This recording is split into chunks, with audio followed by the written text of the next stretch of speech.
सुन न मेरो त जिउ दुखेर मर्न आँटे जचाउन जाउँ न जहाँ छोयो त्यही दुख्छ यहाँ हेर्नु त जहाँ छोयो त्यही दुखिरहेको हुन्छ जहाँ छोयो त्यही दुख्छ जाउँ त यहाँ दुख्छ तपाईँले गर्दा दुख्यो नि त फेरि यहाँ दुख्छ तपाईँले छुँदा त दुख्यो नि त मैले छोयो भने त यहाँ छोयो भने यहाँ त ल्या दुख्छ त यहाँ जचाउन जाउँ न चाँडो के यहाँ दुख्छ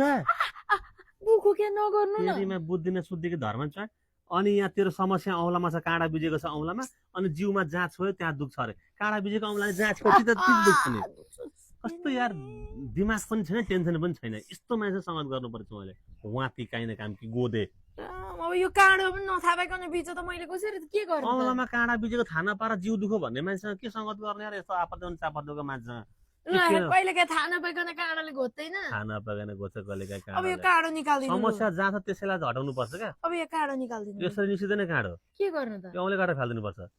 यस्ता बुद्धि भएको मान्छे किन राख्नुपर्छ फेरि अर्को काँडा बित्ला अनि मलाई त ल्याए के भएछ भन्लिस् कता के भन्ले औँलामा काँडो बिज्यो भने औँले काट्नु तपाईँको नि नाकमा पिलो आएको चाहिँ नाकै काटेर फाल्दिनु न